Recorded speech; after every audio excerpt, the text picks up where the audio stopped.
यो बेगम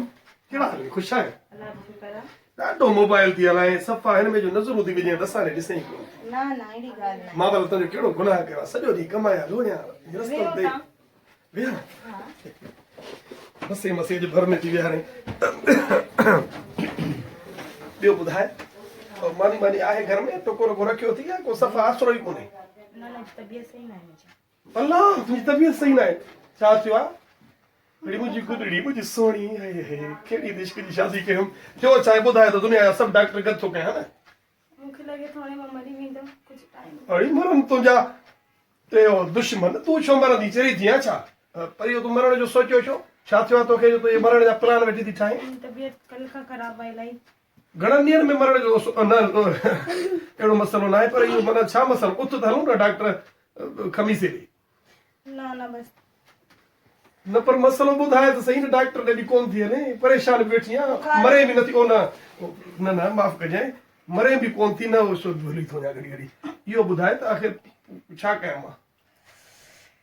मूंखे इलाही तेज़ बुखार आहे। अच्छा हिकिड़ी ॻाल्हि ॿुधो तव्हां मुंहिंजी अगरि मां मरी वञा हा पोइ तव्हां ॿी शादी कंदा? न चरी थी छा तूं मरी वञे ॿी छा तो जहिड़ी मूंखे सोणी किथे मिलंदी ईअं त न कर बेगम ख़ुदा खे भई मां एतिरो बेवफ़ा किथे आहियां तूं मरी त ॾिस न कॾहिं बि न कंदुसि न तूं मरी ॾिसंदी त पोइ तो क़बर मां ॾिसंदी न त तूं तुंहिंजो ॾिस न तूं नेक औरत आहे तोखे ख़बर पवंदी त मुड़ुसु मुंहिंजे ॿी शादी कई आहे न कई मां न कंदुसि क़ुर ते न कंदुसि सही आहे।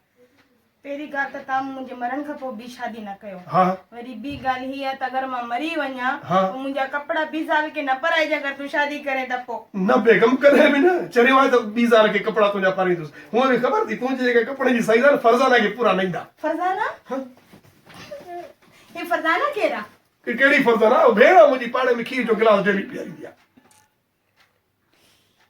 हाणे हू कोन मरंदसि कॾहिं बि कोन मरंदसि मां कर- मुंहिंजी नियत में खोट मूंखे ख़बर पइजी वई हाणे मां कोन मरंदसि ख़ुदा खे अहिड़ी मोबाइल ॿी बि वठी मुंहिंजी ॾींदुसि तबियत बि सही थी थिए हाणे कोन मरंदसि तबियत कॾहिं। सही थी वई तुंहिंजी मिंट में हल शल ॿी शादी औरतुनि खे ख़बर पए त तकड़ियूं ठीकु थी वञनि ख़ुदा कंदो कॾहिं बि न मरंदी मां पाड़े में ॿाहिरि वञी शादी कंदुसि तकिड़ो प्रोग्राम कैंसिल थी वियो को तरीक़ो आहे अॻिणो चए पई मरण ते हा डॉक्टर बि कोन थी वियो